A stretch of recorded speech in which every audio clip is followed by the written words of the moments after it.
Hey now, and how are you doing? Want to welcome you to the next episode of Peace, Love, and Bring a Bat, man. I can't wait to let you know this person's an activist. He's the top 10 Jewish rappers in the world. Man, you start listening to him, the stuff is so dope, and I love it. So, how are you doing today, my Dude, friend? I'm doing great. All I'm doing right. great. From what I feel like, it's a warm day in New York City, and that is that says enough right there. I got sandals on. There you go. It's the great way to start, man. We're definitely getting warmer weather, and this weekend's supposed to be really warm. No, I love it, man. Yeah, it's time. I need it. I need it. Yeah, it makes us feel so much better. That vitamin D really kicking it out, the sun, it warms our body. And we had a rough winter, but Oh, dude. I don't I don't even gotta say what we gotta say, you know what I mean? We don't gotta say nothing. you're not going to get much rougher than that. No. But so I wanted to talk. It's really what I was just saying to you is sometimes that Facebook algorithm really sucks, but other times it brings people that we would have never seen. Like, when I started seeing you about your activism, about Mhm. especially around, the October 7th, the horrors around that, and bring them home, and how you're using your music, and how you get into rooms that you normally would not be expected to be get in. How'd you start doing that, man? That's just crazy stuff. Well, if you go back to um I guess my original days, I was always sort of, I've been rapping since the late 90s. Um, my family knows me as Rami, but like I've been Kosha Dillz since like 2004. Um, and I think I was always sort of intrigued with like really being proud of the Jewish connection and then through hip hop and always caught some flack, but like I would always somehow I have a real thrill to like get in with like some kind of epic moment. I was just telling my brother that you got to meet briefly before we started because we had this call. We have so much stuff that we've done that we don't even realize what we've done. Like I was talking out, but my buddy Elon Gold, who's a comedian, was at the LA Jewish Film Festival because I have a film called Bring the Family Home based on a song I wrote on October 7th. Which I didn't use Bring Them Home because I felt like that was its thing, and I didn't want to like take from them. Like I didn't want to take, the attention off them. I just want to have my own thing. Um, and now I'm getting involved in all these film festivals. And my brother's a strength trainer, and our dog was named Arnold. And I'm like, dude, did you ever meet Arnold Schwarzenegger? And he's like, oh, yeah, I met Arnold Schwarzenegger like 10 years ago when I wrote for his website. And I'm like, dude, one, that's insane. Two, like, how is Elon Gold with Arnold Schwarzenegger? And Arnold Schwarzenegger had done so much great stuff he's just been a great advocate for the Jewish people. Um, but also he's an actor, you know what I'm saying? Like Running Man, like just Conan the Barbarian, like as Arnold, right? And these like original films and just in a room. And then I'm like telling like, and we were talking about Rocky because I just ran an ultramarathon. And then we're like, dude, I met so that I met Sylvester Stallone at Coachella. You're like, what? And you're like, yeah. And then I also met like Clint East. I was with Clint Eastwood, giving him a coach. Like, so I've just been in these rooms. And the cool thing about that is that if you're like navigating that world, like through the good and bad, this is just what we do. Like, if you're the best at your craft, you want to get in the room. And once you get in the room, that's like one step. And then to see, if people like you, it's another step. But like also if then there's then we're like then you become the Arnold Schwarzenegger of the room. Like you become the DMX of the room or you become Fat Joe. Like then that's the next step, you're the person in the room.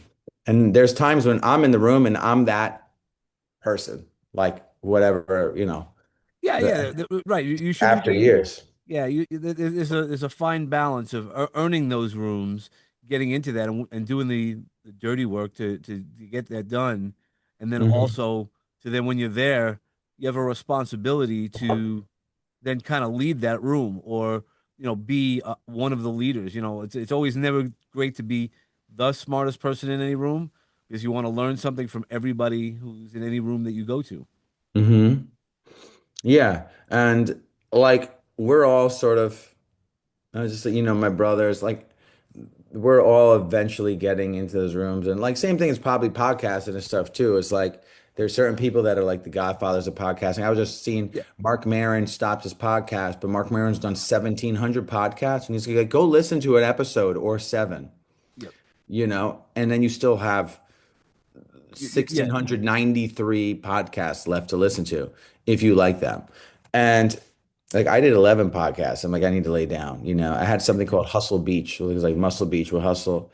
And I'm like, man, this is such a OG thing. And you just don't know what takes off, right? Like you just do so many things. Anyways, I don't know if we're getting off topic, but you know, um, when I did the Jewish sort of, activism of fighting, back on October 7th, I was telling my bro that, you know, in the beginning, I was like, phew, phew, was taking off, was taking off, was taking off. And everything was like millions of views, and the war's going on. You're like every day, just over influx of news. Even the news and social media was catching up to it. Like, dude, we got to suppress this. There's like too much stuff coming out Yeah. of a war, right? Like, and then everyone started doing these like interview videos, man on the street videos that I had sort of started doing. And then I realized, okay, I need to elevate it even more because I'm not just an average guy. I'm a storyteller. I need to tell my story through all this. And and then I need to make a film. And we started working on the film, and then by last year this time we were really in the thick of it in 2025. Now it's 2026 and like 2 years since it's really started, and now we have a finished film, and now we're trying to get in a new world. We're in the film world, right? And Well, you keep pushing yourself, right? When you're a want to creator, do more. I mean, that's really how, like, my podcast, I do writing, I do a whole bunch of things, but, you have to put it out there. You can't just sit there, and not do anything. When you're a creator, your mind sees things. And that's where, one of the reasons when I started seeing some of your videos, I was like, I have to speak up my mind. I can't just sit back and, while we talk about mental wellness and the struggles of substance abuse and things like that, that's all well and that. But we also have to talk about some of the real issues of what people are doing. We should learn how to be humans. Hmm. That's Hmm. that's where the messages that you were talking about. And then when I started listening to the music, I was like, man, this is dope. And and it really resonated with me, uh with all the things that I do already. That's awesome, man. Because I'm like, it's so funny now how you have to post a song like 100 times before someone even gets it, because there's so much extra noise. It's not like it used to be. Oh, the song's out, post it. Whoa, no one listened. And now you're telling me about old songs, and I'm like, man, I release a new song, you find the new song, and then you go back to the old songs that you never heard anyway. Yeah, no, well, that's exactly the same thing. You were just saying about the podcast. That's why it's funny. So I had stopped my podcast for a little while, and it still was ranked 2% in the world by Live Notes, like listen notes. So like it's like, and I kept on seeing how many downloads, and I wasn't even doing any new episodes. And now that I have this bank, I'm just punching them out, and anybody wants to listen, there's more than enough stuff. That's what it is when you're a creator, just keep pushing it out there. The right people will hear it and see it and resonate with it. And the people who don't, then that's not your people. Yeah. How do you promote your podcast? Right now, I'm playing around with the algorithm. I go out there, I do a lot of public speaking. Okay, And cool. so, yeah, so I'm the guy who walks around with a bat. While the cartoon behind me, I have a teal suit that I walk in, and even if you don't remember everything I say, they remember the bat, they remember And you the teal dress in suit. teal. Yeah, You dress in teal. yeah, that's why I got the glasses. I mean, I believe the whole brand goes into it, and I love doing it.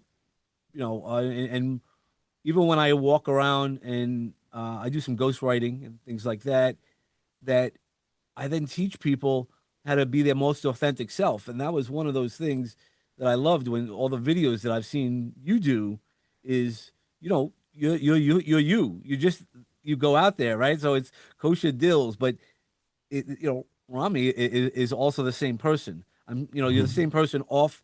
I assume I haven't met you yet live, but the same person offline. It's Yeah. while I might not always wear teal, but if I'm doing a performance, yeah, I'm going to be there. I'm going to be all in and Yeah. make sure the audience leaves with a message that they know what to do. And that's where I love the podcast to do that, to have those conversations around mental wellness and substance, because those are things that affected my life. And I know it affects so many people, and you don't know who's going to hit. And that's why when I started listening to the music, I was like, man, I can't wait. That could be a walk-up song. I mean, like, the No You Can't is completely a walk-up song.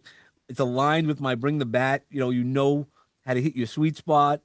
All those things really just come out in so many different ways of what I do and try to push that memory out there. It was one of my favorite music videos. It's like, can I get a no? You can't. Can I get it? And y'all don't mean nothing. Wanna book me, but ain't got no budget. Can I get a no? You can't. Yeah. Can I get a no? You can't. Yeah. And that song, man, what a great song.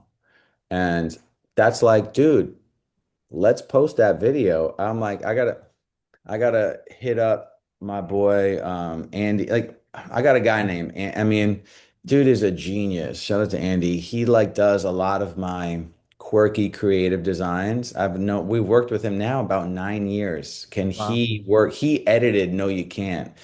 And it was just like they were such little things like 80s sort of like zaps and stuff in that video. Yeah. And it makes me want to show it, poo. Like we'll clip this and be like, no, you can't. Because it's so true. It's like, it's sort of like the song was basically like a frustrated, like, dude, like, shut the F up, come on. What are we doing here? No. And everyone is asking for a handout all the time. Yep. And it's like, no, dude, like, eat shit, you know what I'm saying? Sometimes. So that was No, that song. 100%. I coach, I help people write books. Oh, could you help me out with this? All right, I'll help you out for like 5 or 10 minutes. And then when it turns into an hour, or like you're like, no. Like, and that's where the boundaries, when I talk about boundaries. So how do you set those boundaries? I mean, you're actually out there, all the time between being a comedian. I've done some stand up and I'm working to get myself back on the tour to do that. But Okay. how do you set boundaries for yourself? Or how would you tell somebody to kind of know you can't, there's a lot of people who want to be people pleasers. It's really interesting. It's like there's mistakes that I've made, like especially even in I don't know, like relationship stuff. You want to set yourself up so that when it comes down to here's this boundary, don't do this, and then you don't keep it, you're like, okay, I really need to take a step back. So, for instance, for me, if I wake up and start the day, no Instagram for like 30 minutes. This is like a simple rule, right? It's simple, sounds pretty easy, but we don't realize the first thing I do is, Mm, right? That's just like a basic thing, right?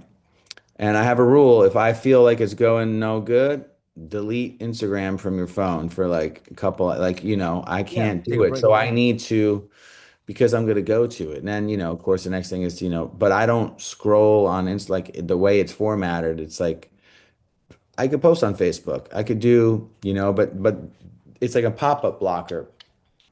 Then you have it with relationships when, I have people that they don't, they refuse to acknowledge the way they talk to me. So some people, it's like you either cut them off or you keep people at a distance and you're like, you know what?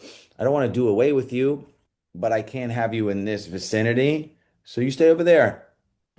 Yeah, It's not anything personal and you don't even have to explain it. It's just like, and I know that when I have gone up to certain people and I talk about myself, like most of my boundaries that I set have come from me acting in the same way, being that like I am or have been a habitual boundary crosser, Mm, meaning like, you know, music industry or film industry or whatever. You see somebody, very famous booking agent, da da da da da da da, and you're like, this is a great idea. Let me go pitch myself. That's not a great idea. In fact, the one boundary you should not cross is is that? pitching yourself in a public area to somebody who everyone knows, and everyone that doesn't is not aware of this boundary. Hmm. They are not even in the game so close to that point. You know what I mean? So you have to, that's something where like boundaries are needed. You're like, hey, by the way, can I work with, you don't want to put someone in that uncomfortable position because then they're going to be forced to tell you no. That's something you'd be like, hey, you want to say, hey, do you mind if I ask you for advice sometime on my career? Is that something like that could be like something where it's like a happy medium, right? Where you want to talk to that person. But some of these people that, especially when you're in that world of like celebrities where you know that other peoples are getting asked a bunch of questions all the time, asked about this, asked about this, asked about this. And the reason why I know is because now people ask me for the same thing, right? Yeah. And I'm like, oh, there's a due process that people should go through, that I would love to go through. And that I think happened to me about the boundary thing, probably like after I was in a game for 10 years. Now I'm like 20 years in. Mm. You know what I mean? Like 2006, Yep. 2026, you know? Um, Yeah, well, that's something that age earned, respect and knowing how to manage it. I mean, that's why they say, right, anything you want to be good at, you have to do 10,000 hours, right? You have to put in the time. You can't but who just wants to walk be up. good? Do be great and do 20,000 hours, Yeah, right. you know? Yeah, no, Who 100%. wants to be 10,000 hours? Doesn't even cut it anymore. And now the cool thing is, you could become famous at 1,000 hours, right? Something could happen, and then you have to play catch up and sort of turn that moment and catch up with it and stabilize the plane, right? Because the plane could get up in the air, but Right. you Yeah, no, right. gotta. If you're not ready for that, for those bigger levels, it becomes a And little that's bit more happened to tougher. me. Yeah. That has happened to me. I had a Super Bowl commercial in 2012. And like my producer, Jesse, God bless him, like he was like kind of set up to be continuously working. And me, like I don't know, like I just didn't have a team, like their team or right team, and I felt like I really didn't seize that moment and financially, or just like kind of like, oh damn, um, getting these things where you're like, all right, everyone kind of Hmm. stabilize. What's the next thing? We should be doing it. We should be licensing way more music with tons of people. And that was just a situation that that I felt that was like, hmm. And I did the best I could with the assets that I had at that Yep. time. You know what I mean? And then you're like, all right. Um, and that's sort of it. Like, and I saw someone say this recently, and it might have been Arnold Schwarzenegger. Um, I don't embrace trends, I outlast them. Right. Like if you missed the Oh, Bitcoin wave, bro, like don't worry. but Because then there's something else coming. you're right. There's always going to be something. Somebody's always going to be pushing the The envelope. Dogecoin, the this coin, prime example, man, I was rapping on the street. I was outside MSG. Did you see the video I have with Fat I, Joe? I And I'm did. like, I saw Fat Joe. Yeah. so that was a moment, right? But what people don't know is like a week after that, I'm rapping. Fat Joe thing already happened. I flew out to Denver, performed on stage with Fat Joe. Um, and then I met this guy. This guy gave me $100, so it's cool. Big $100 tip's always cool if you're Yeah. rapping on the Yeah. street. Fun. Just feels good, right? You're basically getting the most you Right. can out of a human. They're giving you the highest Right. denomination of a bill. And there was something called NFT week, and NFTs were going crazy. You guys remember it's Yeah. 2021. Yeah. I remember that. Yeah. 5 years ago, not that long. people making all kinds of money. And the dude, I perform in a house. I think I got paid like 750 bucks to like play at this party, whatever. It was pretty cool. Like I was like rapping on the street. I got a gig, 750 bucks. Great. Now there's this guy out there at the party, and his name is Beeple. Beeple made art, and he was selling some of his art for 50 million, 40 million, 50 million, this NFT art. And he Oh, okay. sells this art to this guy. I think the guy bought it. Um, his name was Metakoven. And he pulled me aside, this guy, right? And he's like, I'm gonna bless you with a couple tokens, like Ethereum, bro. Yeah. So next thing you know, now I got like $10,000 off like rapping on the street, right? So of course you just want to let anything sit, because you don't want to touch it, this and see, check it out. And it's up high. And you're like, now I'm looking at it all the time. Now it's like going down, it's Yep. going down, it's going down, it's going up, it's going down. Yeah, So I like in my mind, I'm like writing how much money and assets I have. And you're really following along, year 2022, 2023, 2024, 2025, 2026. Let me look at it right now and just maybe I'll take it out. And I look at it and the website and the wallet, the site doesn't exist anymore. Yep. And I said, well, where the fuck is my money that I got? And he goes, oh, like, I don't know, like the thing, there's a site, and I'm like posting about it, and I'm like, I don't know. And I'm like, where did I put the password? I thought I knew the password, but now the password doesn't work. You need a special I said, isn't it interesting? In a matter of, I didn't take advantage of the timing, Yep. and now I lost this thing. But here's the caveat. It's worth whatever, $4,000 or $5,000 now because everything's down. I'm gonna sell it. So it wasn't the 10,000 it was, but I never really had it. Right. You never I you never, never had it. I outlasted this, but now it's not that big of a deal for me to spend 5 grand cash because I've worked so hard and I've done so much stuff that I put myself in a position where even losing that much money is not that big of a deal to me. Right. So the gem is that's one of the gems. The other gem is I didn't take advantage of it, but I don't embrace trends, I outlast them. So I outlasted the NFT trend. Yeah. No, but I outlasted it. I didn't jump on it though. yeah, Now it's AI, yeah, it's and what's cool is that you also kind of are cool with it. You could be living in the past. Oh man, I had that thing that the $10,000. You're just like, all right, man, whatever. Sometimes you do have to jump on an opportunity, but sometimes now I got a story. yep, which is That's great it. because story turns into something else, man. As a creator, So I had basically that night I had 10 grand.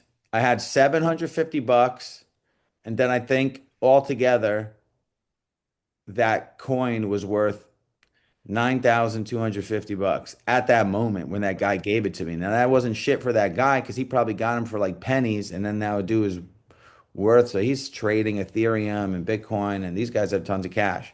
They bought 69 million or 60 some million-dollar art yep, of an NFT. Is it whatever that, whatever it is. And that guy's probably doing great. He came out from Bangladesh or Pakistan, and cool guys, And I thought to myself, damn, oh, I should stay in touch. But point being is, so for him, it wasn't like he gave me $10,000, but he could do cool shit like give somebody $10,000. But what he gave me was a lesson, what I'm saying? So yep, that's exactly, life. And when I look at it, I was looking, you're trying to buy property or something. You look at, you're getting to the, second half of our lives, right? Like I'm 44, so God willing, I live till 88. Ideally I'll turn 50. God willing, I'll live to 100. God willing, I'll live to 120 as odd 120 as the Jewish people say. yeah, And I look at that, and then I look at my parents' assets. My parents came here, and they barely had anything. And then you put us all into wills, and my mom had holes in her sneakers, and now that my parents, they did well for themselves. Bit by bit, brick by brick, they save every little penny.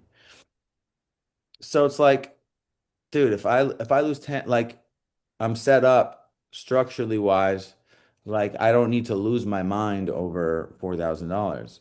Some people sadly do. But like if you structure your life and you put away a couple bucks, per month safely into a thing with a team, like I can't Oh, lose you need that. to have a plan, You gotta have a plan.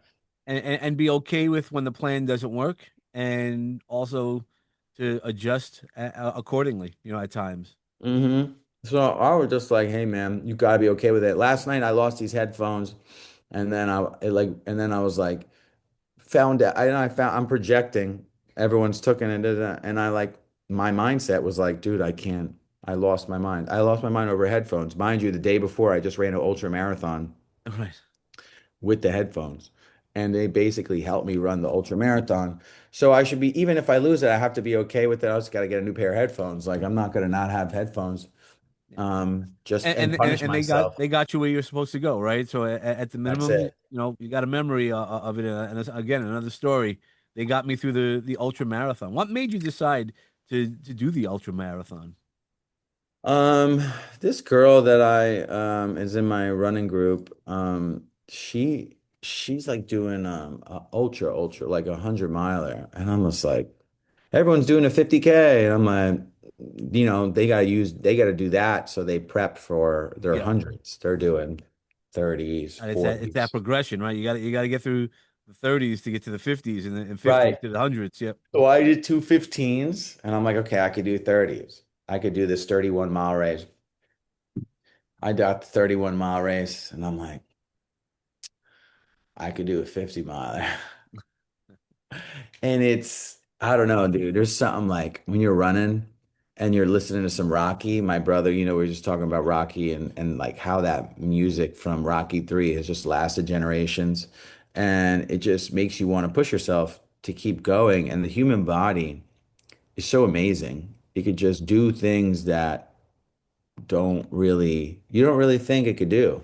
I didn't think that I could push myself. And I was a D1 athlete, like a very low level D1 athlete. Like I never even got a starter, but at Rutgers, I was a Rutgers wrestler and I was in the room for 2 years. And I thought to myself, man, that fighting, that grit, that spirit, and to really running is really a hack for people that are older. Um, you just, you could withstand, you could live a long. It's Yeah. it's kind of like it's like a metaphor for life. It's like it's the marathon. It's a thing of life. You just have to go. You have to finish to the end. And I choose for it to be that for me. Like, and it's emotional. And then you push yourself. Like I did something that day that I never did in my entire life, which is really the goal. The That's goal is to awesome. do things you've never done in your entire life. And that's running from 26 to 31 miles, 26.2 to 31 miles. Maybe I was like, you walk a little bit more. So let's say you're at 27.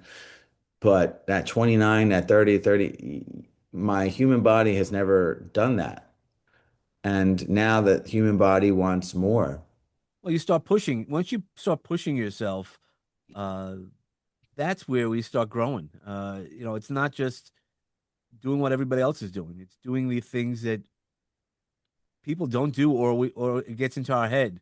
Like for me, I live on Long Island, so I walk to Cedar Creek, and which is 5 miles from Cedar Creek Park to Jones Beach, and then once you get there, you got to turn around.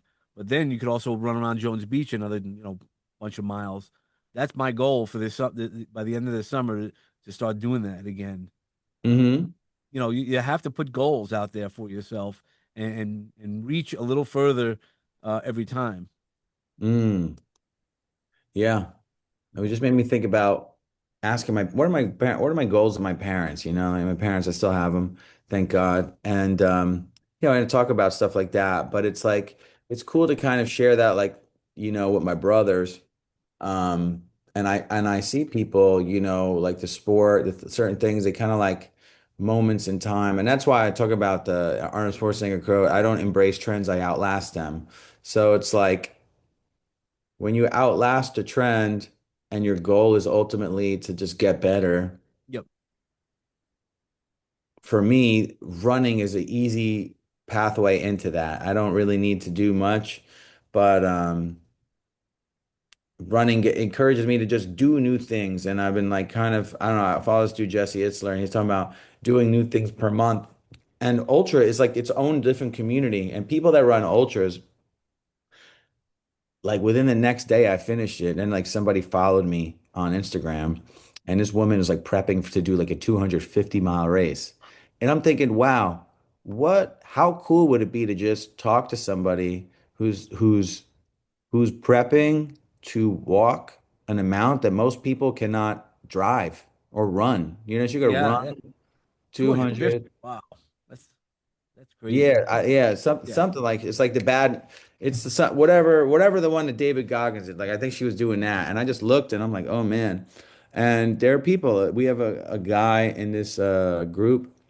Um, um, I'm in this group called Nice Jewish Runners, and there's this guy Strully, and he's like doing like 18 miles a day, like just rocking. And I'm like, "What are you preparing for?" And he's like, "I'm just trying to stay prepared." I'm like, "That's crazy to me, Doc." And and I love it, but I don't know. I just feel like that keeps me so pumped up to keep rapping because I'm getting more popular as I age rapping, where a lot of rappers were really, really popular and then they stay popular because they had these hits in the beginning. And for me, it's like a series of hits. And I never had a major label support.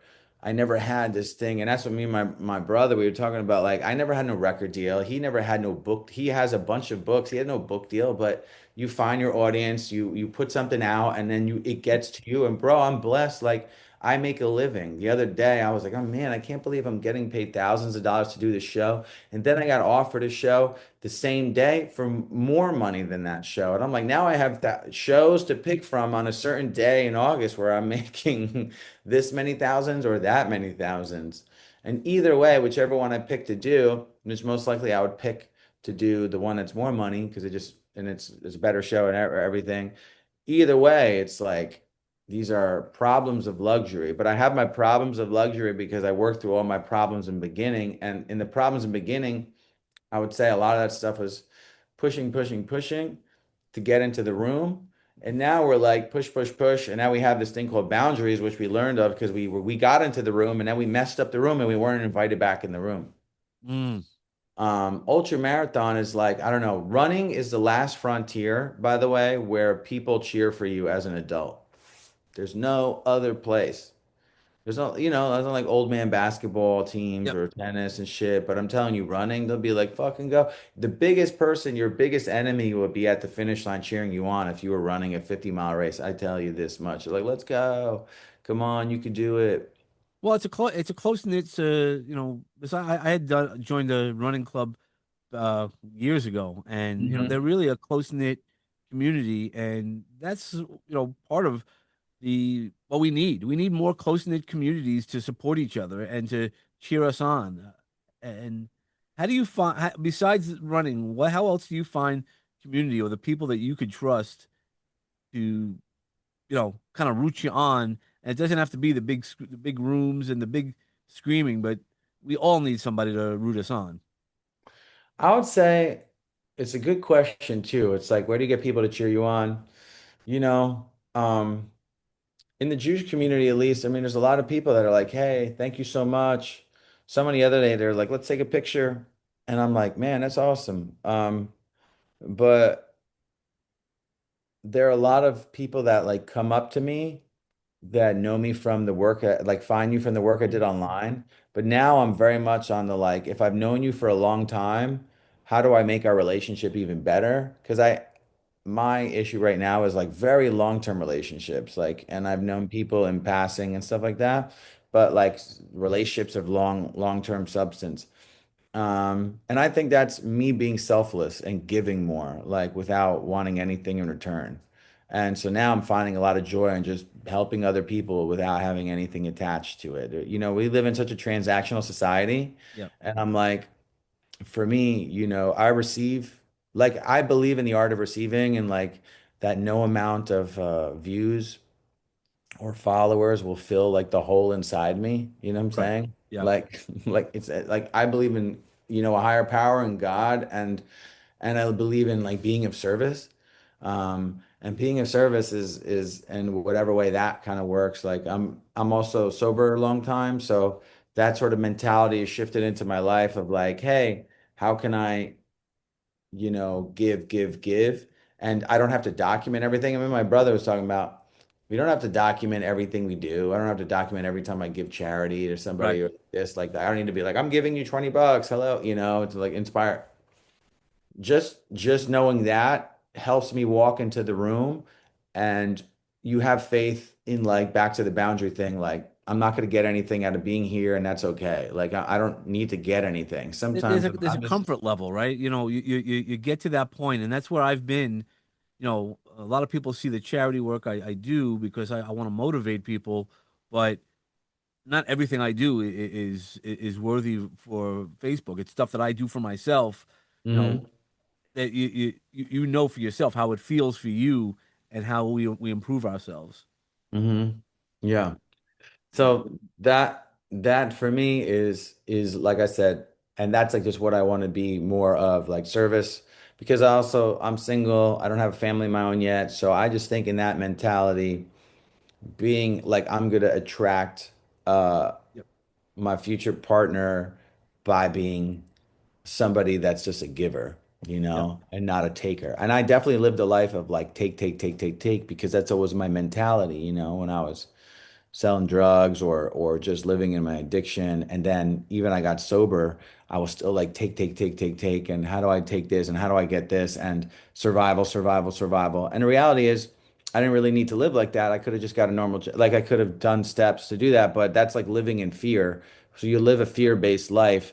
You think everyone's out to get you. You think that the world's against like this. And I'm like, you know what? No, no, no, no, no, no, no. Give, give, give, give, give. And running taught me a lot about that. Running taught me like cheer on, support somebody else, let's go.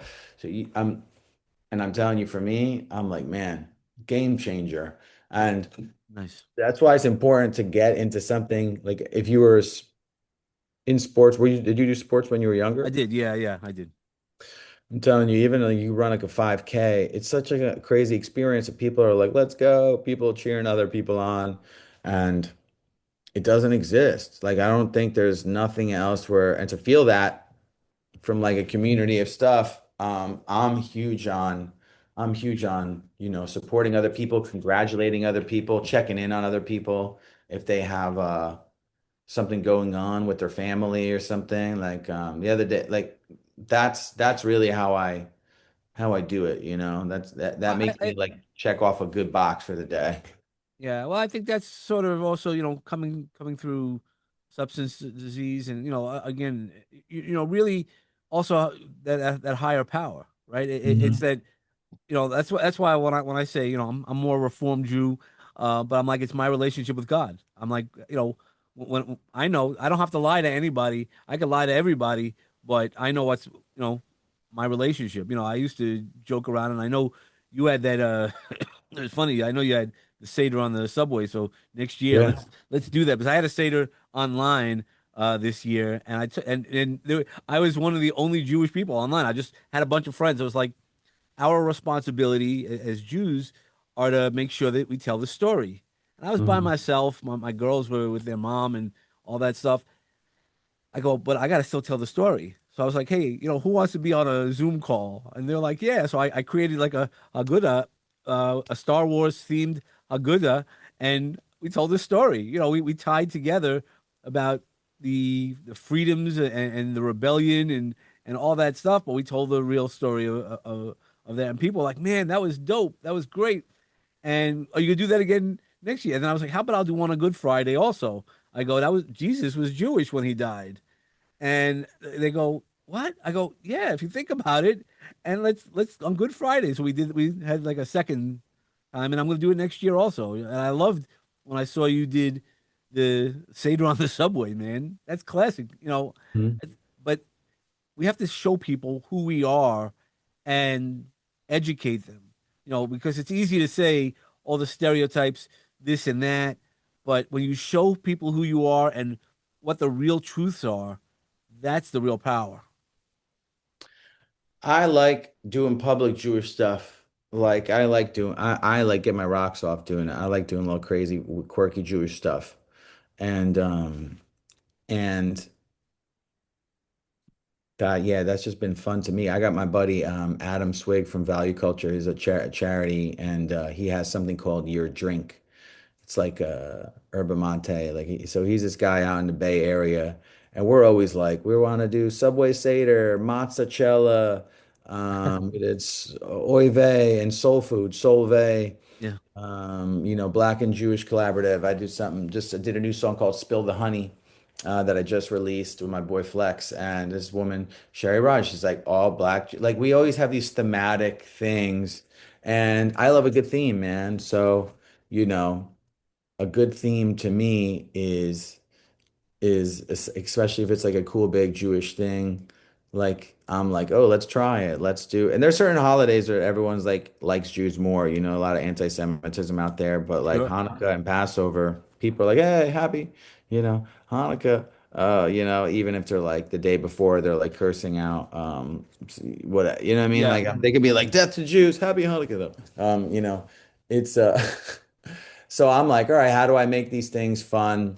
And every part of the year, I know that the internet is gonna look for joy on the internet, Yep. as one does, right?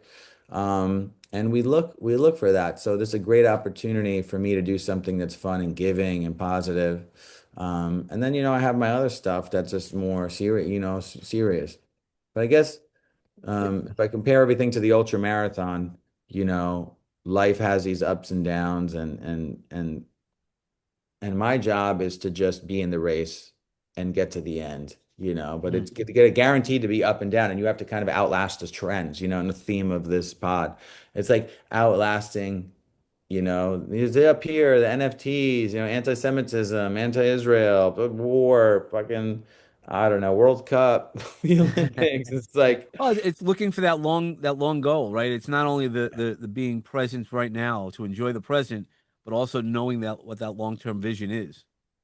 yeah, man. Oh, the long game. And that's it, bro. That is the skill of the ultra. So net, because I started, I got an ultra really. So this girl Ariel, she was like, hey, we're all doing this.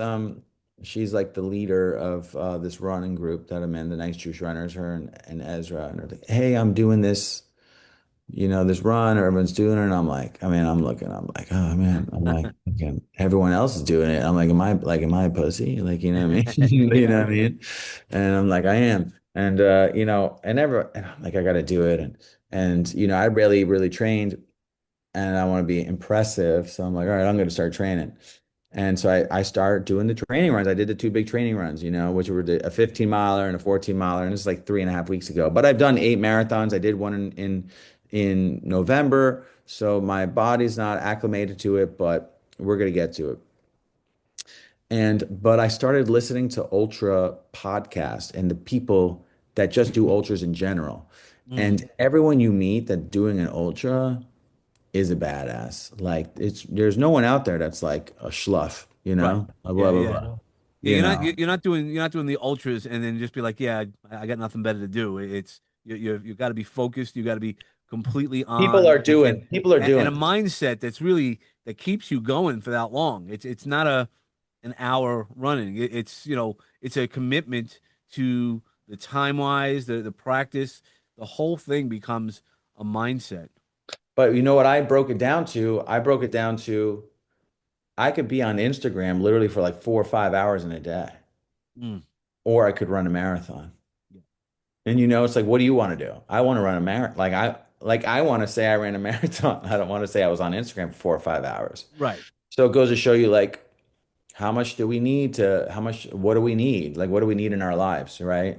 How much do we need a phone? How much do we need that? Like I would rather you could run. One guy I met this girl. She's huge. They were running right in front of me, fast. They crushed. This girl, she was like 22. She had run a marathon the other week. She said she got into a crazy car accident, and then she was running an ultra marathon. And her boyfriend was running. He wanted to one up her, so he ran the 50 mile, and he ran it, I think, in like 10 some hours. And I'm like, dude, I've definitely dusted off 10 some hours a day doing nothing. Right. Or you could run 50, Yep. 60 miles. That's you that's know. just crazy. I He's can't crazy. think about it. I But if can't you think break it about down like that for me, I'm like, yeah, oh shit, dude, I could yeah. just blink my eye and the day is over and I ran fit, like, Well, you know what I mean? well, that's it. A couple of weeks ago, I had a medical thing, so I said you got to sit. And Monday, I released 12 episodes. They're like, "How'd you Mhm. do that?" I go, "In 2 weeks, I recorded 12 episodes, and I'm still on that pace." Told me to sit. I'm not. I could sit and eat. I could watch TV. I could do anything I want. I'm blessed with a lot of things, but I'm like, I'm gonna make sure the messages get out there, and that's what I want to do. That's what I feel called to do, to make sure that messages get out there, and you know take care of myself much better than Yeah. I had been. And man, it's easy. Like when I was in the hospital, they were like, you really got to listen. I go, we're done. I go, we're fine. They go, no, no, you got to listen to me. I go, no, you don't understand. I've already mentally made the shift that, all right, I was eating shit, and now I'm not. Now, it was a heart situation. So I'm like, yeah, all right, no problem. You mess with my heart, man. All right, we're done. Like, good. I know what I got to do. It's nobody else's responsibility but me. Hmm. Yeah. Hmm. So, It's I want true. to be respectful of your time. So I know we'll start like wrapping up. Is there Yeah. one big message that you would love to share with people? Like I call it, walk into my garden and leave one great seed of knowledge. What, Oh man. Mhm. Well, I'll share you this funny caveat, of how like my mother's just like a little Israeli woman, has a really strong accent. And she's like super proud of me. She's like, Alex, Rami, he ran the super marathon, the super ultra. And she called it the super ultra. And I just thought, man, that's so cool. Like, let me take the super ultra. And that's sort of how I'm trying to live life, like super ultra, like next level, you know? Mm-hmm. And there's a lot of fear in that, right? It's like I lived in so much fear of like, oh my God, I gotta buy this, I gotta this, my knees are hurting, I had shin splints. I was in such like fear of it. And I got onto the thing and like, dude, I feel great. It's so crazy how I feel great. So it's like on the other side of fear, there's faith. And no amount of views or streams or this is gonna make us happy. And goes to show you, I always dreamed of doing an ultra. First thing I want to do is do more. Nice. You know what I'm saying? Yep. I did my first 5 miles prepping. I remember the first time I prepped for my marathon. Boom. I was like, I got to do more. And the eternal thirst for more success and more, it needs to be good things. And just to like realize that like if you're in the world of creating, at least like us, if you get a podcast with 1,000 streams, you're going to want 10,000. You get 10,000, you're going to want 100,000. You get 100,000, you want. And it's not because you want the numbers. It's like if you could reach more and affect more great people and inspire others, like it means so much to me that you know a song from me from 9 years ago. No, you can't. And I'm like, I was just thinking of this song. So now I got to go back to it and digest it. And it's great, man. It's like if we just keep doing it, people just know, and the life That's of why a we put out these creator. messages. Yeah, that's why we put out these messages, and you never know who's going to hear those messages. Really, you're 44, I'm 57, so like, in a lot, living in New York, right? I grew up in Brooklyn. We would have never connected, so we were lucky Yeah. enough to connect. And the message, it really, I mean, there's so many of the songs. So anybody who really haven't heard it, you gotta listen. There's so many songs that are so deep in the message. It's like, you know, Now I'm gonna make a song called Super Ultra, there you and go. like for my, just as like in respect to my mom. But just in general, if you want to look me up, koshadillsworld.com, bringthefamilyhome.film. Mhm. That's I was about being hostage to the hostage crisis. I know we didn't get into it much, fighting anti-Semitism, by creating and going and it's about going to college campuses and seeing the anti-Semitism on campuses and just my navigation as a musician and career creator going through something that's totally political. And I think it's just a different perspective and a way to ease in. So if people like that topic of Israel, Palestine, and things like that, this is like a definitely a new thing, and I'm trying to bring that around, and I'm going to be bringing the ultra marathon mindset now to all these things, and Well, I, like. I love it. I know we want, that was where I thought we would talk, but you never know where these things go, and Mhm. that's it, man. But it really does, and it gave us so many important, tidbits. Like I love when I listen back to the episodes to hear the things that I might have missed. As I'm paying attention, I'm always like, oh, I didn't remember hearing that. And Hmm. it's those stories you never know. And I'd love to have you back if you're ever open to do that again, Yeah. man. When the film comes out and stuff, and I'll be promoting, I'll definitely want to get it back in, but definitely if you want to reach out on social, say hi to me, Kosha, KOSHADILLZ. It's Kosha Dillz 826 on TikTok, Facebook. I'm pretty active, posting pictures and tour dates. But I always have my tour dates on KoshaDillzWorld.com and bringthefamilyhome.film. And if you want to set up a screening, let me know. Maybe we're gonna do a screening in Westchester. I got a place in Westchester that fits 50 people. It's called the White Room. Let's make that happen. All right, let's do it. All right. So All so right. when are we looking to have that fun? You're out now, right? Oh, it's not out yet. So Okay. we're looking for our premiere and then we're going to start showing it everywhere. All right. So So let's we'll make set sure it that up. happens. Okay. Beautiful. You know Yeah. I'm following you. I got your Yeah. back. Thank you so much for Beautiful. this. Shout out to Facebook. All right.